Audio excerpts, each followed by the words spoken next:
Welcome to Behind the Muscle podcast. Today's guest is an NPC bodybuilder and coach. Today's guest is Justin O'Donnell. Justin, welcome to the podcast. Hey, Quentin, appreciate it. Thanks for having me. For sure, Justin. So I'm excited to chop it up with you, man. The first question that I have for you is, who are a few of your favorite bodybuilders of all time? Awesome question. This is kind of one of those questions that evolves, I think, as we grow up. So I kind of grew up in the era where I really looked up to Dorian Yates and Jay Cutler and Ronnie Coleman and, lightweight baby. And I loved watching their videos back in the day. But as I got into bodybuilding, that kind of shifted it. I really started to look up to other guys like Evan Centopani, and then John Meadows was a very big inspiration to me. And then hardcore guys like Chris DiDomenico. These guys, I felt like their physiques were more attainable to me. I didn't think that I could go squat 800 pounds to look like Ronnie Coleman, And so Chris D and John Meadows, they really, helped mold me into the bodybuilder I became. And those are two guys I really look up to a lot. And gosh, I miss John so much. For sure, yeah. I've had I know Andrew Barry. He's been a guest on the podcast, and he shared some thoughts on John and several other guys that worked very closely with him in terms of being clients and stuff. And I know that everybody misses John, but I definitely believe that he's living on through just the work that he did in regards to in the bodybuilding community, the fitness industry, his athletes, and other people that he kind of poured into in terms of coaching. Now, I want to ask you, Justin, because you are, gunning for your pro card, and I'm sure you are a bodybuilding junkie like the rest of us listening to this today. But who are some of the current IFBB pros that you kind of look up to, or at some point you're hoping you can stand on the same stage as them? Oh man, it's another great question because again, I watched a lot of the guys, 5 years ago, the big Ramis, the William Bonacks and stuff. But now I'm really interested in competing against the up and comers like the Hunter Labradas, the Nick Walkers, the Fitzwaters, and guys I competed against last year, John Withers and Ross Flanagan in my heavyweight class. I'd love to get on stage with them again. It's kind of one of those camaraderie things that's really pushing me. I want to be one of those up and comers with them, so I'm hoping someday I can stand there with them. For sure, man. Absolutely. Super cool. All right. So Justin, at what age did you start lifting weights? And then why did you start lifting weights at that age? So I started lifting weights when I was around 13. I was a football player and a wrestler. And I think a lot of bodybuilders actually follow that same path where we're athletes first and we get into weight training and we fall in love with the training aspect of it. Once our bodies start to kind of betray us, football was something I did all through Pop Warner. I went into high school, I moved around a bit, and I eventually hurt my knee very badly playing football. And that was kind of the end of my football career. But I took that training and all the discipline and the love for progressing and seeing your body change with me as I went. And it's the love for training that led me into bodybuilding. I never set out to be a bodybuilder. It's kind of one of these things that just happened. And another one of the reasons why I really got into weight training and lifting weights to put on size was because I was actually bullied quite a bit as a kid in middle school. When I moved around going into new schools, I figured if I could get bigger that I would be less picked on, and that actually, as stereotypical as it sounds, it is true. People mess with you less when you're a little bigger. So that's why. Very cool. Very cool. So let's talk about your childhood a little bit more. You've already mentioned the bowling and football and wrestling, but just talk about where you grew up, Justin. Just talk about maybe some of the other things that shaped your childhood. Talk about, family influence. Maybe if you want to talk a little bit more about why you got bullied, just talk about, kind of how that affected you. Talk about maybe some of the sports, any coaches, any influences up to about high school, and then we'll transition from there. Sure, sounds good. So I grew up in Connecticut. I'm a Connecticut boy. I grew up in Middlebury, Connecticut. That's where most of my family is from. My uncle and my father were big influences on me. They were both big, strong guys, military guys, veterans. They were stationed in Germany. There's old photos of my dad squatting 600 pounds at like a buck 80 with his knees all wrapped up, and he was a roommate with a bodybuilder and stuff. This big German guy, right? And I always looked up to how strong they were, and they really played a big part in molding me into the boy and then the teenager and man that I became. And so I lived in Connecticut most of my life until I was about 14, 15. I played Pop Warner in Connecticut, and I was on one of the best football teams in the country. We went to Disney to play the championship for Pop Warner at the Disney Wide World of Sports, and that's one of the best memories I have as a child. We were, I mean, I was in 5th grade, right? So we weren't doing anything extravagant. We were handing it off to our best player and just run blocking and following plays, right? But we went to Disney, and I remember we got to have the whole park to ourselves, MGM Studios. We were the top 4 team in the country, and we went out and we played Hawaii for the championship, and we lost, but it was amazing, and they gave us flowers after they beat us. And so I was really bonding with those guys in middle school. We were so excited to go into high school and play together. We thought we could win state every year. And that was when I moved. My dad got a job in South Carolina. We moved from Connecticut, and that was a culture shock for me back then. I went from a 2A school in Middlebury, Connecticut, to a 5A school in Lexington, South Carolina, where there's 5,000 kids, and I was 3 of over 1,000 freshmen that made varsity football. So I was a good football player. What that turned into was a lot of jealousy with the other guys. It's kind of like the good old boys down there, and here comes this kid from Connecticut that talks funny and gels his hair, and I did not fit in. It was tough for me. I was kind of treated like a practice dummy. So I was a running back and a linebacker. So big legs and fast. My upper body wasn't much, but the cool thing about going to school down there is they actually integrated a weight training program into your curriculum. So around 1:30 p.m. every day, I'd go to the gym. I'd have these coaches that taught me about weight training. They put us on a plan, and we'd lift, and then we'd go play football for till 5 p.m. And the coaches were good. It's the environment I was in was rough for me, and it soured my love for football. I broke my thumb on my first practice. I tried to play through it, and then I hurt my knee pretty badly, and then I quit. And I maintained weightlifting through that, but the experience, I was a little bitter, leaving Connecticut, losing the sport that I love, losing all my friends, and I just became kind of a loner. And that's kind of when bodybuilding kind of came in. It's an individual sport, right? It's an individual pursuit. It's something that you can control when all these things outside are outside your control, like people picking on you. I remember I'd come in from football practice, and the guys, they would take me into the toilet and try to shove my head in the toilet.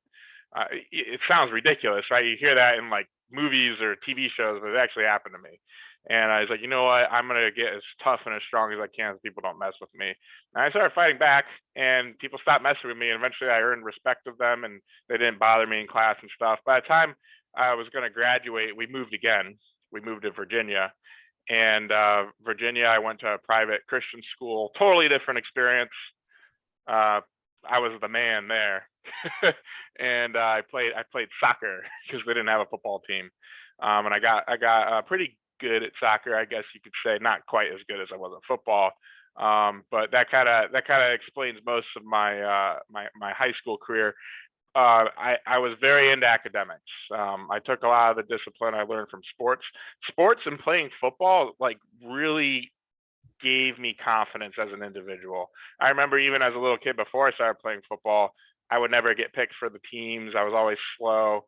It was the football and then the weightlifting that kind of just infused all other areas of my life. And this is something I tell people all the time, is when you take nutrition and fitness into account in your life, it's infectious and it helps everything else, right? And it really helped a lot of things in my childhood into high school. And I took that discipline and I applied it to my academics. And that's where I developed this love for history and reading and writing, and prepared me for college. Excellent. Now, I want to ask you, Justin, you said your dad and I believe uncle was a pretty big influence on you when you were younger. Just your parents in general, did they, what did they kind of instill in you? Was it the work ethic? Was it, did your dad say something to you all the time that kind of sticks in your mind? What was it specifically about your dad, your uncle, your mom, that really you feel like was a big impact, a big influence on you during your childhood? Sure. So, I watched my dad basically come from nothing. He was shoveling snow at an airport, working on his degree, working 2 other jobs. And today he is one of the top Federal Aviation Administration executives in the country. He's basically like a civilian 3-star general. And I watched him basically live out the motto that he used to tell me, Justin, you can make your own world what you want it to be. And that's something that I learned. And even at a young age, they encouraged me to work. My first job, I was a dishwasher at a pizza restaurant, making $5.15 an hour, and I loved that job. And I remember I got my first quarter raise, and I was making pizzas on the line. And I kind of took that work ethic with me all the way up. I always had a job, even in high school, even in college. It's just I always felt like I should be working toward a goal, whether it was a savings goal or an academic goal, a financial goal, or what have you, fitness goal, nutrition goal. It's kind of something that my dad told me, as I was young, to be goal oriented. And it's funny, we were at Thanksgiving dinner yesterday, and both my uncle and my dad had my cousin at the table. He's 17, and they're like, Ryan, what are your goals? And I was like, oh, I remember sitting in that chair, man. I didn't know what my goals were, but they were always making me think ahead, right? What are you pursuing? And it's so easy in today's day and age to be inundated by a video game or your phone and just kind of get lost in the metaverse of nothingness that's not moving you toward anything, right? And I think that even if you have a few goals, and you keep them in your mind, and you're doing something today, even if it's 1% that you do today, you add that up over a year, you're much better off than if you did nothing, right? And that was the big thing I learned from them. It's just kind of funny that it came full circle. They were doing that to my cousin yesterday. So I love that, man, because a lot of people honestly don't have that influence, and that's pretty cool to hear that, Justin. So let's talk about after you graduated. Now, I love asking this because this is kind of part of getting behind the muscle. When you were in high school, now a lot of us growing up, we want to be professional athletes, but at some point, by the time we get to high school, most of us realize, even if we go off and play a college sport, most of us come to the conclusion that, hey, like we're not going to be a pro athlete, right? right. But what were you thinking about in high school, if you were, about what you wanted to be, quote unquote, when you grew up? And then how did that go after you graduated high school? Talk about college and what life looked like immediately after high school is over. Sure. So from an academic and career standpoint, I wanted to follow my dad and go into the Air Force. I had an idea of being an F-22 pilot. I was in junior ROTC. I was in the leadership program at Fort Jackson. I kind of look military, right? And I didn't get into the Air Force Academy. My math scores were not high enough. I hated math, and I was told I could apply and keep working at it, but I was like, ugh. I got into West Point, but I didn't really want to be an infantry soldier or infantry officer at the time. And that's kind of, we were invading Iraq, and that was what was going on. And my girlfriend at the time wanted to go to a private Christian college in Florida. And so I decided to go there. And I didn't really know what I wanted to be. I knew I loved history. I knew I loved reading and literature, and I knew I loved writing. And so I didn't, my influences at the time told me to study what I love. If you don't know what you want to do, study what you love. So that's what I did. I went to college and I studied what I love. Double majored in history and English. And there was no serious sports there. I knew that my athletic pursuits were done. I blew out my knee playing football. I had complete ACL reconstruction, blew out my meniscus, had to get it repaired. Lost 30 pounds when that happened, but I came back 9 months later. I was able to run again. Actually, the guy who did my knee was Dr. Andrews, who does a lot of the pro athletes. So I really lucked out because I went to college in Pensacola, and that's where he is. So I was studying that in college, and I met my wife to be, not my girlfriend that invited me to college. So we actually broke up freshman year. But I met my wife to be when I was a senior in creative writing class, and writing has always been my passion, and it's kind of romantic in a way that we met there.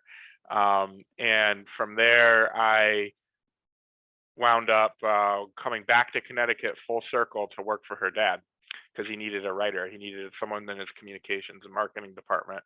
So I did that. And what came with me was my senior year, I really got into bodybuilding at school. I broke 200 pounds for the first time. I was eating like crazy, trying to pack on the size, because I needed something to do besides school. And she had to stay an extra year at college, and I moved up to Connecticut and worked for her father. And that's when I really got into weightlifting and eating. And that was when the first time someone looked at me and said, "Hey, have you ever thought about doing a bodybuilding contest?" I said, what is that? That's like when they pose on stage in trunks. Yeah, they're like, yeah, you got a lot of muscle, man. You'd probably be pretty good at it. And I was like, oh, maybe. Do you know any coaches? And that's how it started. Cool. Now, before we kind of dive fully into bodybuilding talk, I want to ask you about the writing, because that's something you even have in your bio on Instagram, is that you're a writer. Writing is something that I thoroughly enjoy myself. So talk about that. For me, Justin, writing is a type of release, right? It's hard for me to always express, most of us human beings, especially us guys, it's hard for us to express what's inside of us, right? And we don't always have those outlets, a significant other or somebody close to us that we can express what's inside. So for me, writing is like a release. I write something and it's just like, it's out, it's on paper, I can get it out of my brain. Is that what writing is for you? Or is it something different? Talk about your love for writing and how it's just been a huge positive in your life. Sure. Yeah. You just gave me goosebumps. Writing is a type of therapy, I think, to your point. On top of that, though, writing is a release, like you said. It's also a kind of legacy. The words we speak are transitory; they're going to vanish. But the words you put on paper are forever. And I love the written word because you can. I mean, I could just show you my my bookshelves over here, but I read and collect a lot of books. And I would just love someday for one of my books to be on a shelf and my daughter to be able to take it down and be like, these are my dad's words. And 50 years from now, when someone else reads it, I got my master's degree in professional and creative writing because I love it. And I love fiction writing. I love poetry writing. I love just writing executive communications from my boss at work. I love those messages to the team about rallying them to pursue an objective and to be good to each other. And in this crazy world that we live in with COVID and everything, just treating each other better and putting things in a way that, communicate emotion and spur you to action. And great fiction can do that too. A great story can go with you, and you can learn so much from it. And you just think of the great movies and TV shows you watch. They're all stories, and all the worthwhile things in life are stories. This podcast is a story. It's a form of storytelling in the written word, and that's just something that I love. And I know right now I'm in the season of bodybuilding. It's what I've chosen to do. I know that it's going to pass someday. So I'm investing as much as I can, even though it might be like 1% here and there with my writing. It's very hard to sit down and write during prep. It's very difficult. I'm working on a plot outline right now of a novel about a Teutonic knight who's a vampire in Transylvania in the 1200s. And it's hard for me to put words on paper when I'm on 20 grams of carbs and 2 hours of cardio. But I know if I do a little bit today and a little bit tomorrow, 10 years from now, I'm going to have a really nice manuscript. And when I'm done bodybuilding, I'll have a whole bunch of manuscripts ready to go. So it's become something that I look forward to as kind of like the next season. I did a lot of work at my MFA preparing for it.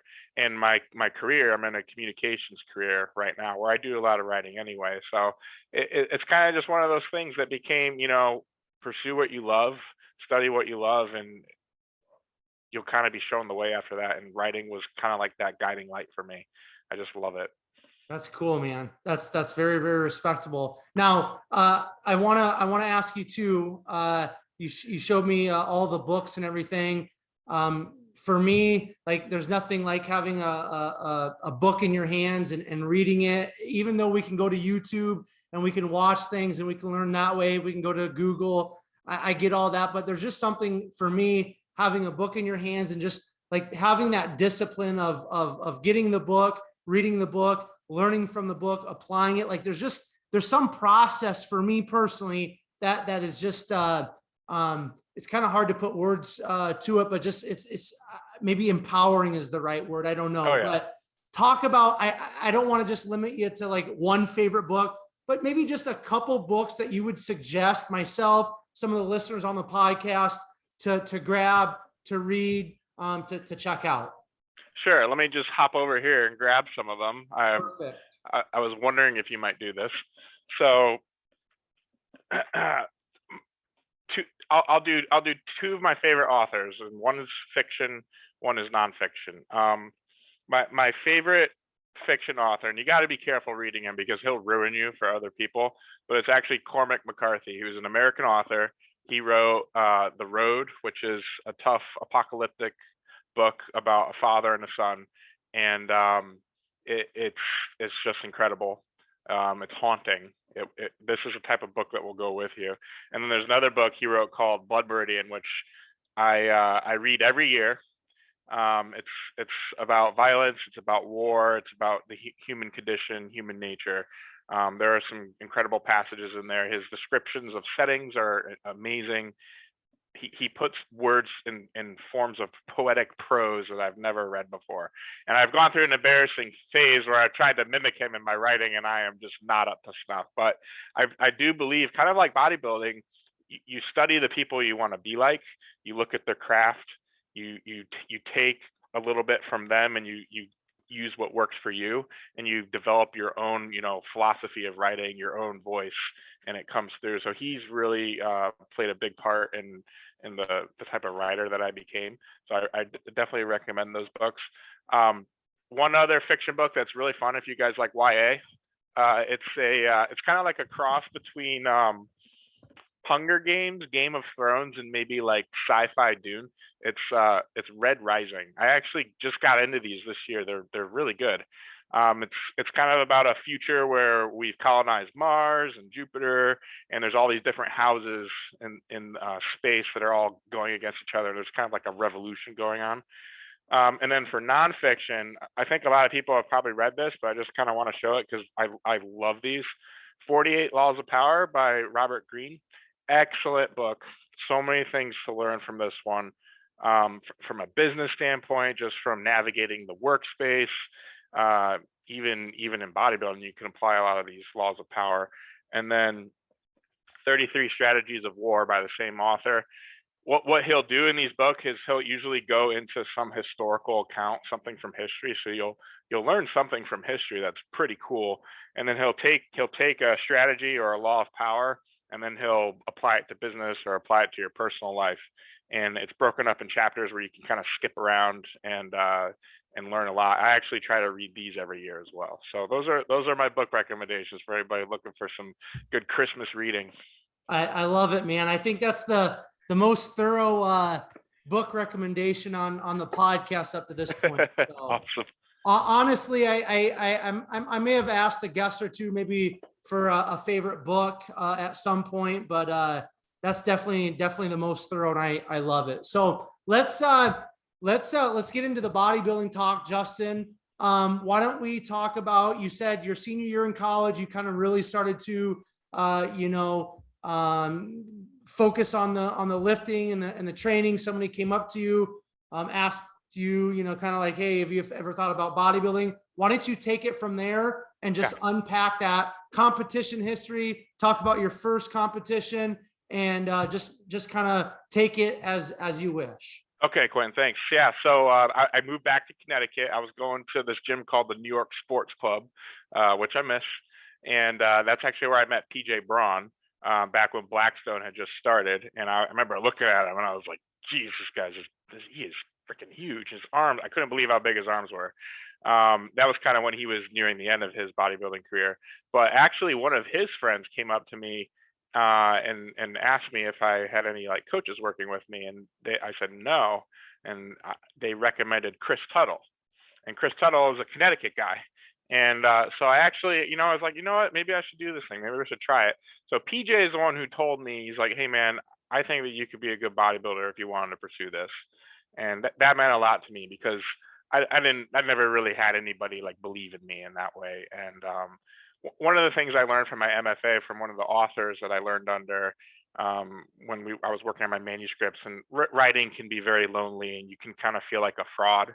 In bodybuilding, you can certainly feel like a fraud, like you're not meant to do this or you're small or whatever. He told me, you know, Justin, all it takes is one person to believe in you. All it takes is one. If you have one person believe in you, that's all you need. And PJ had told me that, you know what, I believe you can do this. And then I talked to Chris Tuttle, and Chris said, I think you could do this too. And so I started with Chris Tuttle in about 2015, cutting my teeth, learning how to diet, learning how to stay on a meal plan, kind of sucking at it, kind of like 80% of the time. I was newly married. We were you know, navigating all of that. I was working for my father-in-law. She was working for her dad. We were going to work together, trying to work out, trying to stick to the meal plan. So it was a learning process for me. I wasn't hardcore about it at all at first. I was adopting the lifestyle. There were some challenges with that. I did my first show a year later. I did the East Coast Cup in Connecticut. I got fourth place in men's light heavyweight open and novice. And there's a key memory there that I took from that show. Aside from the prep being so difficult and the hardest thing I've ever done in my life, and me thinking, why on earth am I doing this? I am never doing this again. And then I made it to the stage and I was like, wow, this is awesome. I can't believe I did this. I have the bug now. They call it the bug, right? I was backstage and there was a guy. I don't remember his name. I wish I did. I'm kind of sad that I don't. He had the biggest smile on his face and he was looking at me and he said, man, I think this is my last show. I've done 30 shows in my career. I just love it. And I've never placed in my 30 shows. And he's like, look at you. You got fourth in your first, because I was kind of bummed backstage. And he's like, you got fourth in your first show, man. Like, that's amazing. And he was just like all smiles and happy for me. And he just, you know, didn't have the genetics. He just like run down, you know, like he had never placed, but he was just so happy to be able to compete. And here I was cheating on my diet, substituting like froyo for meal 2, eating peanut butter randomly, bailing on my cardio, and I got fourth place, like kind of not really trying. And I felt pretty bad about it. And he is someone I think about quite often when I don't even know. It's been 6 years. I'm on the treadmill or I'm on the Stairmaster, and I if I feel like I want to quit, I think of him. And I'm like, why would you quit? Why would you not give it your all when that guy gave it his all for years and couldn't even place? And here you are wanting to half-ass it, right? So why don't you do it for him? So I think about him. I find these weird motivations like that sometimes. But yeah, my first show, 2016, that's something I still think of. So fast forward, I love the rebound. All right, so for anybody who's never competed before, the post-show rebound on your first show can be a brutal experience. So let's break this down. So I live in Connecticut. We have some of the best pizza in the world. I love pizza. I said I was a pizza chef, right? So after my show, I went to New Haven and I got 3 pizzas and I ate them out of the back of my car in the rain with the hood. It was ridiculous. And then I ate 12 crazy donuts, crazy donuts. I ate a industrial box of cereal, a pan of brownies. I came home, I had an ice cream cake. I gained like 30 pounds in like a day and a half. My ankles were so swollen, I couldn't get them into my boots. So it was a crazy rebound. I learned my lesson there, guys. Do not binge after your first show. Take it easy. Go easy on the salt and the sugar. So anyway, that aside, I had a great rebound. I put on a bunch of size after I got out of that, little snafu, right? And I had a good off season in the 2017. I competed at the Connecticut Grand Prix. I improved a bit. I got 4th again in men's light heavy open, but in the novice, I won the novice overall. So I had set this goal to win a novice class, which I did. And then my next goal for 2018 was to do men's light heavy Jay Cutler Classic in Massachusetts. My goal was to win the light heavy class, which I did. I got to compete my first overall against Chris Denardi and Logan Abner, who are both pros now, which was cool. Those are 2 guys I wish I could stand on stage again too. It's a great memory that I had with them, meeting Jay Cutler and everything. 2019, I competed again. I did East Coast Cup, where I won men's heavyweight. So that's when I made my first big jump. I was a light heavyweight 3 years in a row, and then I kind of figured out my training. Chris Tuttle was still coaching me all 3 of these years, and Chris DiDomenico actually took over my training in 2019 because he had just won NPC Nationals, and I kind of liked his training style. He's kind of a badass, front squatting 5 plates for reps like 2 weeks out from a show. I just respected him a lot. And he helped me put on some size there. And I was also the most consistent I had ever been at this stage. It took me like 3 years to get the most consistent with my diet. And that's the key. It's the consistency with the training and consistency with the eating. It's not some magic pill. It's not some like concoction of drugs. Like none of that really matters or should change much. It's the consistency, the day in, day out, that 1% I keep talking about. You keep putting that 1% in, it adds up over time. So 2019, I won heavyweights at the East Coast Cup. I keep doing that show. It's in Connecticut. I liked it. And then I did Easterns, and I got third place there in the heavies, which since I won the East Coast Cup, it qualified me for 2020 Nationals. And he's like, I said, you know what? I'm just going to go to Nationals and just see where I stand. So I had another great off season, and then COVID hit, and all the gyms shut down in Connecticut. And somewhere in there, my wife and I were at a friend's house, and they were giving away a bunch of gym equipment, and we kind of like made this joke. And I was like, oh, well, maybe we should just have some gym equipment at home in case the apocalypse happens. And then it did. So I had all this gym equipment. I had dumbbells. I had a pulley system I could do barbell curls, push downs, pull downs, bench. I had about 500 pounds worth of plates. What I didn't really have was leg equipment. So I was doing walking lunges in my driveway with 225 on my back in the snow in February, like training for nationals. There's all these old funny videos of me on my Instagram of me doing that, but I got it done. And I put on a lot of size for nationals. And so in the end of 2020, I went down there. I was in the heavyweight class. There was 31 guys. My goal was to get first call outs, which I did. And I finished top 5. And the guy who won my class, John Withers, won the whole show. For nationals, I had switched coaches. After Easterns in 2019, I switched to Justin Compton. And I just got to say, like, Chris Tuttle I was so lucky to get him as my first coach. That man grounded me in so many ways and became one of my best friends, really.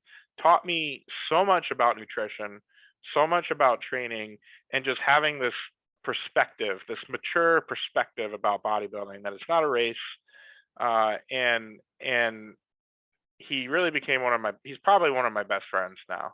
And I was frustrated at the end of 2019. He was competing at the same time I was. I felt like it's not fair to each other for me to be upset at him if I didn't do as well on the show when he's my friend, and I don't want to be bitter. So I decided to move on to a new coach, and he agreed, like, it's good to learn from new people. You can pick up new things, kind of like the writing thing. You pick up different things from different authors. You pick up different things from different coaches, right? And I just want to take a moment here to just encourage other competitors to maintain your friendships and your relationships with your coaches, even when things go awry. It's a small industry. Life is short. we saw so much sadness and death in this industry in the past few years. There's no reason to hold bitterness over a contest against a coach. It's much better to maintain that friendship. And I'm so glad I did, because me and him talk all the time. And, you know,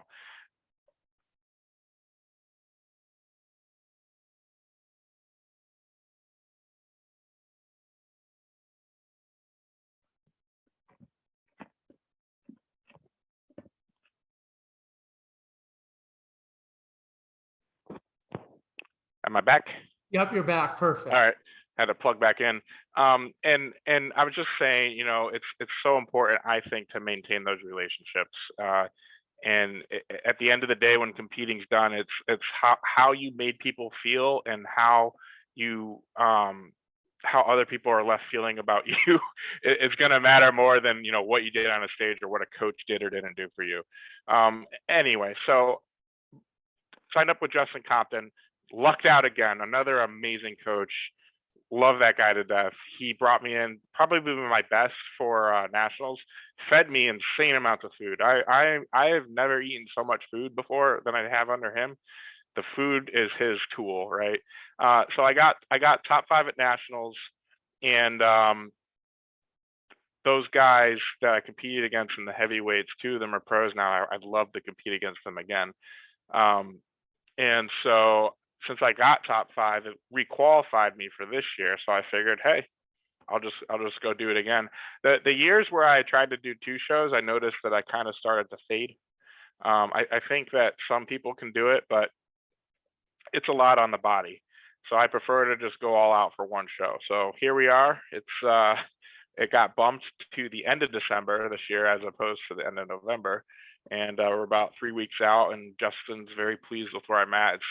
It's for comparison, this time last year I was 219 3 weeks out, and I was not as lean. I'm 237 right now. So I've put on a lot of size.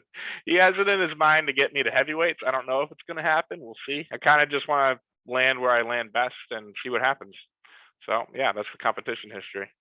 Excellent. Now, I want to ask you, and I really appreciate what you said about, you know, hey, even if something doesn't go right with a coach, you know, stay in good standing with them. I really respect that, and I appreciate that perspective, Justin. How did you choose Justin Compton? There's a sea of coaches. There's all kinds of people on Instagram claiming this, claiming that. And I want to hear your perspective of how you went from Chris to Justin, and then maybe just share with all of us listening and tuning in how you would suggest somebody finding their first coach and the right coach. So I think it's important to ask around, ask people who you respect, who went about it in the way that you kind of want to emulate, and interview them a little. I did that with Justin because I knew some people who had worked with him, and they had nothing but glowing things to say about them. And these are people that I actually knew them well enough to know that they weren't just saying random, you know, they would have told me otherwise if it had been a different experience. On top of that, the few other coaches I had reached out to at the time, I like to think I'm a pretty good intuitive person. I have a gut feeling about things, and as a communications person, I know how important it is to be communicative. And if I reach out to a coach and they kind of are blowing me off or not really saying much to me as a prospective client, how are they going to be when I am a client, right? Justin was very responsive immediately, very excited, exuberant, really, and he had limited slots available. And you know, his body of work speaks for itself. If you look at his Instagram and the people that he brings in, they are all great, and he was a great athlete himself. So it kind of became an easy decision, actually. The few people I asked had such glowing reviews. The other coaches that I was reaching out to were not responding the way that I thought they should. And it just kind of all fell into place. And again, I just felt like I was really lucky. I was really blessed, I think. And it's interesting because people ask me all the time, they're like, hey, what's it like working with Justin? And I tell them, and I show them my progress and everything. And I always like expect them to sign up with him. But you're right. There are a plethora of coaches out there, and they all bring different things to the table, and people have to just evaluate and make a pro, a con list. Maybe could be pricing, could be some people prefer to have someone local. So I would just encourage people to identify which of those things are important to them, gather as much intelligence from people whom you respect, and then make a decision. Excellent. And I, before we move on from Justin and Chris, I just want to say personally, Chris has been a guest on the podcast, and super cool guy, very humble. And then the content that he puts out, like you can tell he's an educator. Oh yeah. He puts out so much free content, valuable content, relevant content. I love how he's health focused. And I just want to say, just to whoever's listening, Chris Tuttle's the real deal. I've never obviously worked with him personally, but I've had some of his clients and athletes on, and just having him on, definitely the real deal. And I just want to say, respect to him, because I really appreciate what he's doing and bringing to the industry. Very reminiscent, going back to John Meadows, right? Just a positive, bright light in bodybuilding and the fitness industry. Now, I want to ask you, before I ask you about you, coaching yourself, having clients and athletes, one thing that you look back on your time with Chris that you say, you know what, this is like the most valuable thing that Chris taught me, or I gleaned from my time with him as an athlete? There's a phrase that always goes with me when I'm in prep, and it's ignore how you feel.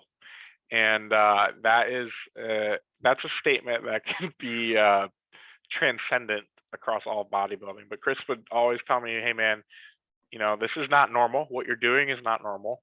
It's extreme, and you're not going to feel good all the time, but you need to ignore your feelings. And I think a lot of us get in our feelings about things, even when we're watching the news, or we're reading something, or a text message that makes us mad, or something in the media sets us off, and we get feelings. And it's really like a stoic precept to acknowledge that you are feeling something, but then to set it aside and to think about it logically and ignore how you feel. And that is I call that a Tuttleism that I've carried with me, and I appreciate him. I hear his voice in my head all the time, but yeah, I just love that guy. Very cool. I love that statement. Now, you coach yourself in terms of, you have clients and athletes. How did you get into that? And what are some of the joys of coaching for you personally, Justin?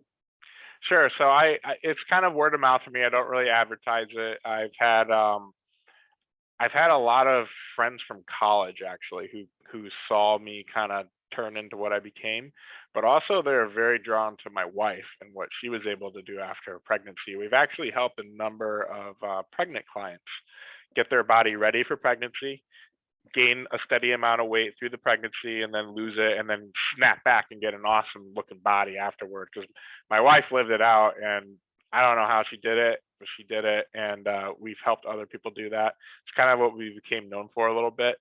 And I don't actually help competitors. I've tried to stay away from that, because I always felt like if I'm competing, I didn't feel like I could give as much back to another competitor that would need it. I do think that someday I will do that, and I will be open to it. I still think I'm learning. I still think I'm learning how to be a competitor. But I am helping lifestyle clients lose weight, and I'm most proud of the people that are able to stay with it longer than a few weeks or months. The frustrating thing about coaching is people will throw money at you, you'll build them a plan, and then you'll never hear from them again. And that upsets me.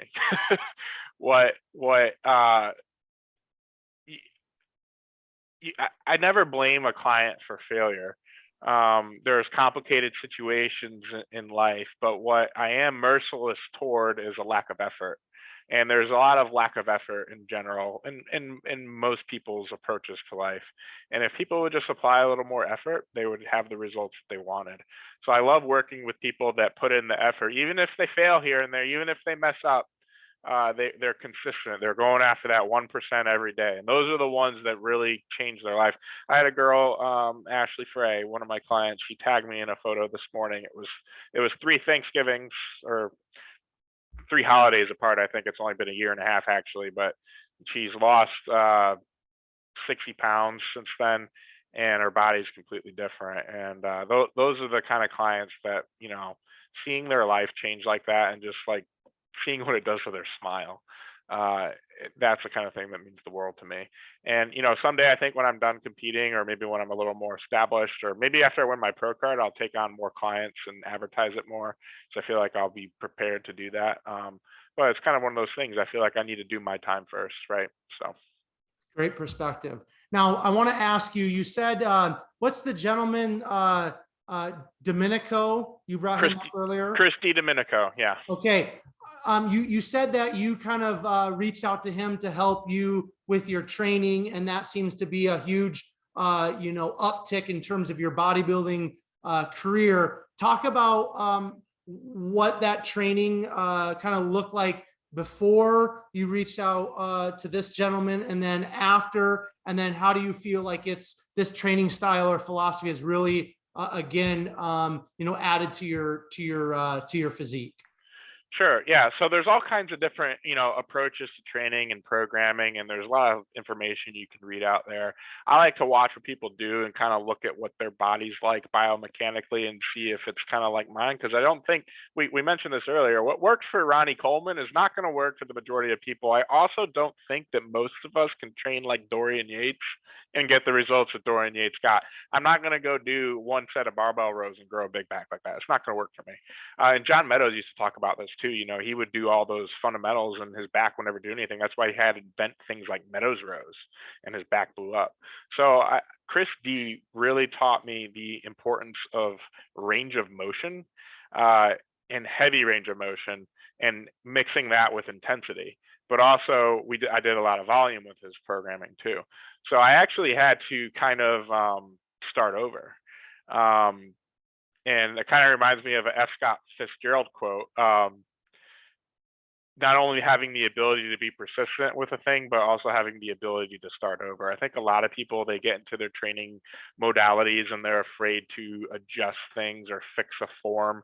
Oh no, I have to squat 225 because I can't go all the way down like I used to.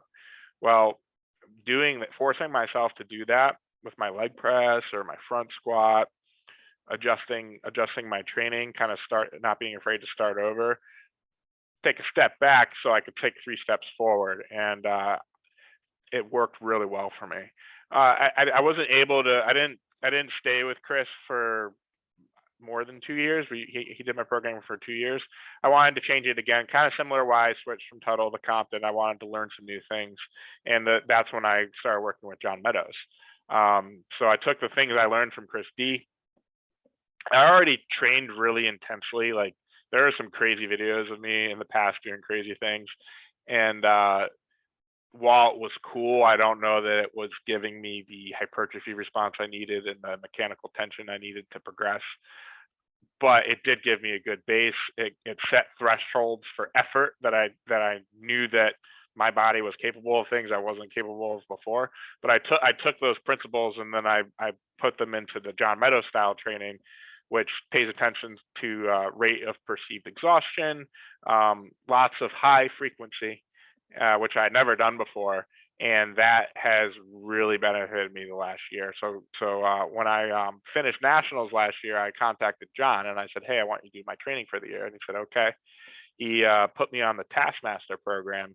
And it was funny because I had submitted my Instagram to Fuad, Branch Warren, and Dennis James. And there's a video of them getting to my pictures on the YouTube channel. And they paused and they said, wow, I think this guy's got the best physique we've seen on the show so far at the time, which I was like, oh yeah, I was so excited, right? And they said, all right, well, he needs to bring up his arms and his shoulders, and it looks like his peak week, he kind of flattened out a bit. And I was like, that's what happens to everybody, right? So John said, all right, we're gonna do high frequency arms, high frequency shoulders, high frequency back in a block system. And I just want to take a moment to explain the high frequency training. So with all the food that Justin Compton makes me eat, I benefit very well from training more often rather than taking rest days, because otherwise I start getting fat. So, and on John's like Taskmaster program, the first 4 weeks, you'll do back 3 times a week. And then you do chest and shoulders on a day, you'll do legs on a day, and you'll do arms on a day. And then you get 1 rest day. But the volume isn't that high, and you don't go to absolute failure on every set, which is weird for me because I'm used to doing that. And also the exercise selections are not extremely taxing on your CNS. So I'm not doing deadlifts to failure and then wrecked for 4 days, because you would not be able to do back 3 times a week, right? And then so once you're done with the back block, you move into the arms and shoulders block, similar principles, and then you move into the arm block as well. And that has worked. The frequency training has worked really well for me, but I took a lot of the principles from Chris D, the full range of motion, the intensity, and applied it into John's programming. And I feel like, kind of like we talked about, how you pick from writers and kind of make your own philosophy. I've picked from these other guys and kind of made my own training philosophy. So I do like kind of my own spin on the Taskmaster. And last off season, I was like, you know what? I want to incline press 500 pounds. And I worked it into the programming, and halfway through my off season, I incline press 500 pounds, which I think puts me in like some kind of bracket of bodybuilders that's pretty strong, right? There's not a lot of bodybuilders benching 500 on incline.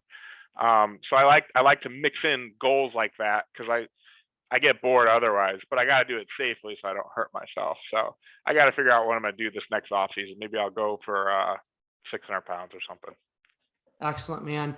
Now, as we get close to nationals, when you are moving in the direction of stepping on stage, do you just kind of have that tunnel focus and that tunnel vision and just solely focus on what you're doing and your physique and all those things? Or do you get on Instagram and do you pay attention to some of the other athletes that you know are probably going to be competing at nationals? What's your take and perspective on that, Justin? So I've had different approaches in different years. And I think that as I've gotten older, I've stayed in my lane a little more, kind of put my head down, focus on my own things.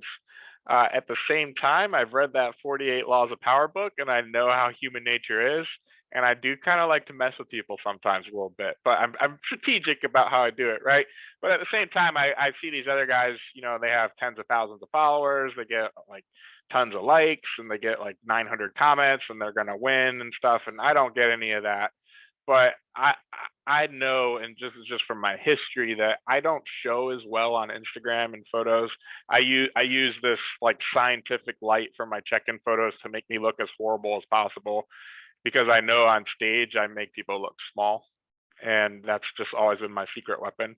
But when I know I'm looking pretty good, I'll throw up a picture once in a while, just to kind of let people know that I'm here and I'm coming. But at the same time, I don't need the smoke, and I don't need tons of motivation. I'm motivated in other areas of my life, right? I want to beat my version of last year, whatever it was, and I know I've already done that. So to me, I've already won. My problem has always been, I always felt like I got to do more. I got to train harder. I got to go harder. That has backfired in the past on me. Training toward the end of the prep, I've scheduled it so that it's a little less intense. I'm doing a little less volume. I'm just kind of trying to land the plane. I've done the work. I'm trying to have a smooth landing. And I got to say, I'm pretty happy, pretty excited with how it's coming in. Excellent. So going back to, you know, words and things of that nature, and you've brought up a couple quotes. For me, again, myself, kind of just inserting myself in the conversation here for a second, like there's different seasons of life. Obviously, there's different quotes that have impacted me at different seasons of life. There's like different single words that I kind of hold on to at different seasons of life. Is there a quote? Is there a phrase? Is there a mantra? Is there a word for this year that you've kind of been holding on to? That's a good question. I've been thinking, you know, I'm a Christian, and I've been thinking a lot about love and the nature of love, and also that life is but a vapor. Just with the loss that I've experienced in my life personally this year, and just what we've seen, I think that there's a Bible verse, no greater love than a man has to lay down his life for his friends. And I think of that not just in the terms of sacrificing yourself for someone else, but just telling people you love them. The last thing John Meadows texted me in July was, I asked him, I was like, hey man, so should we finish Taskmaster for the rest of the year? And he said, yeah. And he said, I want you to light up Nationals. And I had meant to text him back and I didn't. And I wish I had. I wish I had told him I appreciated him or that I loved him. And, as a guy, a 30-year-old bodybuilder, telling someone you love someone randomly, it seems kind of silly. But since that time, I've just been trying to live out that quote in the Bible, to love people more. And I think our world just needs more of it these days, man. We're at each other's throats all the time. There's not a lot of love going around. A lot of it feels like it's by design. And I think that things can be overcome the more we love each other. So that's my philosophical approach. It's not really a quote, I guess you could say, but it's never too late or too soon to tell someone you love them, I think. Yeah, beautiful, man. I appreciate that.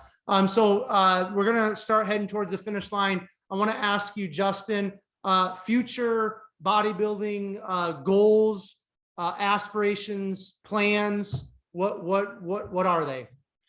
Yeah, so I'm realistic with this. I'm 30 years old. I have other goals I want to get to in life. I kind of told myself I'd keep competing for my pro card till I'm 33. If I don't get it by the time I'm 33, I'll probably move on with things. I do feel like I have a legitimate shot at the pro card this year. I don't see a situation where I won't be vying for a spot, but you never know. Things could happen, right? So I'm gonna gun for it this year. If I don't, go back and try again next year. If I do turn pro, like I said, I want to stand on those stage next to those guys. I want to compete with the other up and comers. That would be my goal.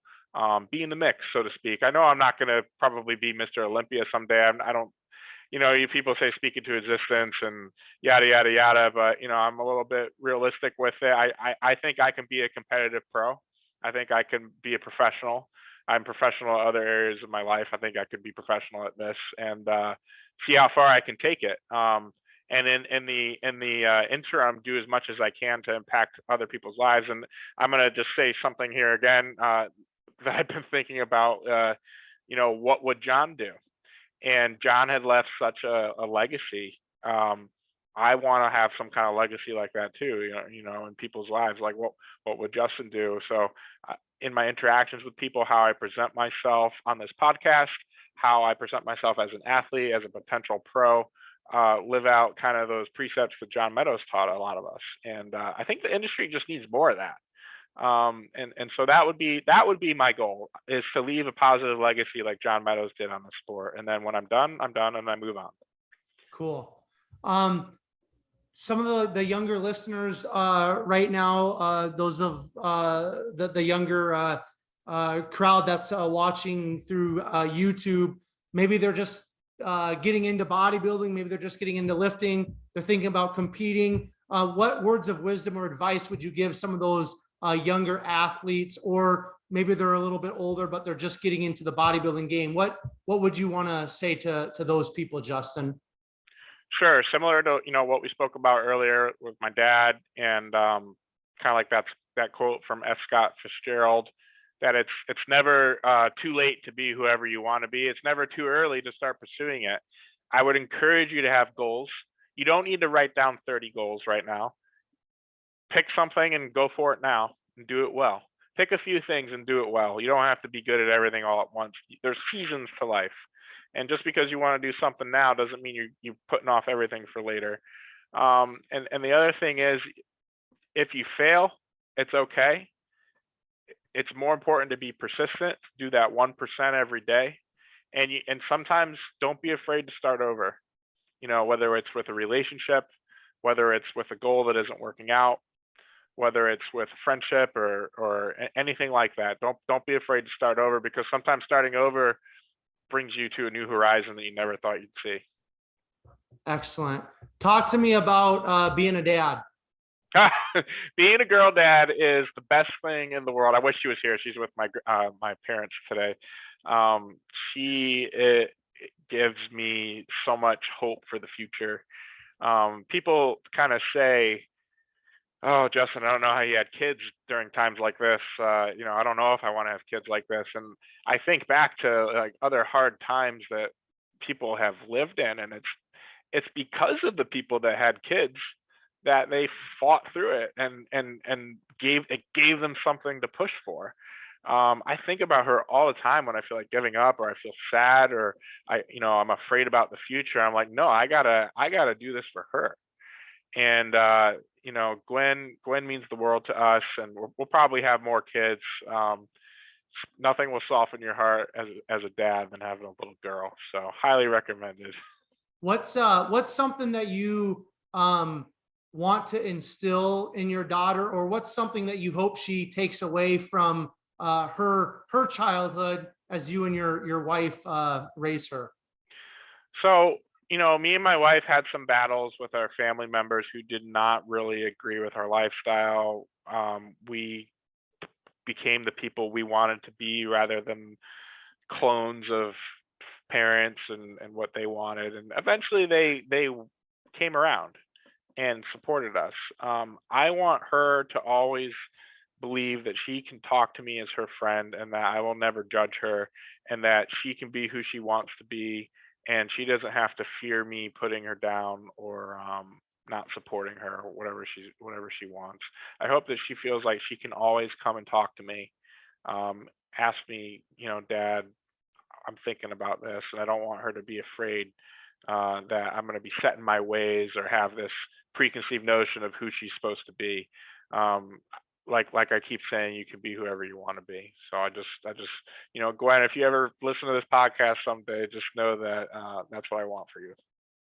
Love it, man. All right. The last thing I want to touch on, and then I'm going to give you the floor, Justin, to kind of share any final thoughts. But I've seen in some of your recent Instagram posts when you're training, you've got those 5-finger shoes on the I think they're Vibram 5 fingers. Now I know when Justin Compton was competing or when he was kind of in the thick of his career, I know that he used those. So did he influence that? And then tell me, do you really like training in those? And I ask this, it's kind of more personally than anything else, because I'm huge into, the whole body health. It all starts with our feet, right? I have minimalist shoes that I wear, that I train in.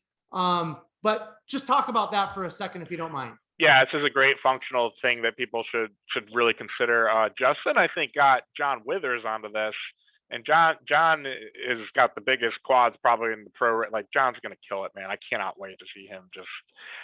I stood next to John on stage. That's why I fear no man. So John got me onto them, and they've helped me so much. And the reason is I had ACL reconstruction, so my patella tendon in my right knee was harvested and rebuilt into my knee.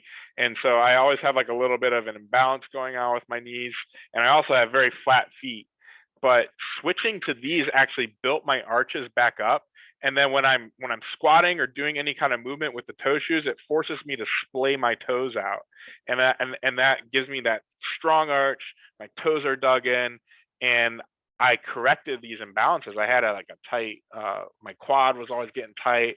My right knee would hurt, and it helped everything. And then my quadriceps balanced out because they were kind of uneven because I was compensating. My hips were twisting, and a lot of that can be corrected because a lot of the shoes that people wear are crap because they put these like fake orthotics in there, and they scrunch your toe up, and it's just not good. And so I encourage people all the time, like, try the Vibrams out. If you're having any kind of issues or you want some more strength or power, you're probably going to have to kind of start over with your form. Don't be afraid to start over, but you try those and stay consistent with them for a while. I'm totally sold on them. I want to buy, if anybody wants to give me a Christmas gift, I want a pair of blue or red ones for Nationals. Highly recommended. Very cool, man. I just saw that on your Instagram. I was like, oh man, I gotta ask Justin about this because like I said, I'm a huge proponent of foot health, and I think if you want to be the best version of yourself, whether you're into bodybuilding or just life, it starts from the bottom up. So, Justin, I want to just give you the opportunity to share anything in closing that you want to share. Any final thoughts? Talk about sponsors.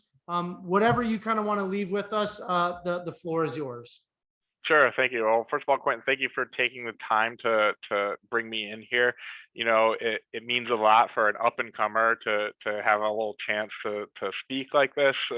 It goes to show, you know, that you're not just out there for the big names. You're in here for the love of the sport, and I think that shines through in these interviews. And I just want to express my gratitude for bringing me in here. As far as my sponsors, Blackstone Labs has been sponsoring me for several years now.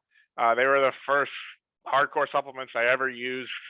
They work, you know, like I mentioned, TJ, and I love that guy. He is taking great care of me. It's kind of unheard of for an amateur to be sponsored the way I am, to have my shows paid for, my tanning, my hotel, my flight, all that stuff. So I'm hugely grateful to the team at Blackstone. I'm going to be more involved with them in the coming year. I'm pretty excited about that from a marketing standpoint, from a communication standpoint, from an athlete standpoint. We have some exciting things going on with the Legion. So anybody's interested in joining the Legion, now's the time to do it, because we got some cool stuff in the works for next year. My other sponsor is Suits by Amy. Amy has made my suit every year now for four years. And she just sent me my red suit this last night, and I posed in it this morning and posted photos. So thank you, Amy, so much. And I'm not sponsored by them, but I got to shout them out. The Chicken Pound. The Chicken Pound is hands down like the best thing that's ever happened to my my bodybuilding career / marriage / kitchen, because every 2 weeks we get 20 pounds of contest prep chicken delivered in 8-ounce vacuum pack seals. Me and my wife, we just go in there, open it, throw it in the air fryer, add some of Ross's Flavor Gang sauces to it. Oh, it's so good. So the prices of chicken are going up, guys. If you can lock in at the rates that you can, do it while you can. It makes life a lot simpler. So with that, I just want to say thanks again for having me on here. I appreciate you, appreciate everything you're doing, Quentin, and looking forward to having a good showing at Nationals. And hey, maybe we'll do it again sometime. For sure, dude. First of all, you're very welcome. And you know, you're right. It's not about just getting the big name guys, because it's really fun for me to talk about or talk to and give people like yourself, the up and comers, the platform. It's about bodybuilding. It goes back to everybody has a story. And when we share our stories audibly, other people are going to listen, other people are going to be positively impacted. So it's really exciting for me to talk to the big names, talk to the up and comers, and everybody in between. Now, really quick, where can people find you, connect with you, and follow along in terms of your bodybuilding experiences, Justin?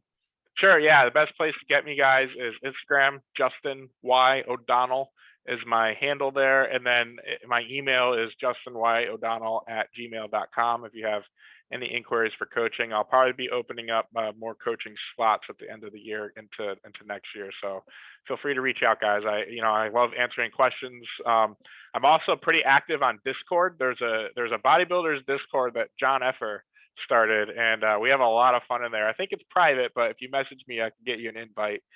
We talk about training and food and all kinds of stuff in between there. So feel free to reach out. Cool. Awesome, Justin. Thank you so much. All right. Appreciate it. Have a good weekend. For sure. All of those, all of you who are listening, tuning in again to another episode of Behind the Muscle podcast, I just want to say thank you. I hope you're all having an awesome Thanksgiving weekend, enjoying time with friends and family, and got quite a few awesome podcast interviews coming up through the weekend. So I hope you guys are tuning in to Behind the Muscle throughout the weekend.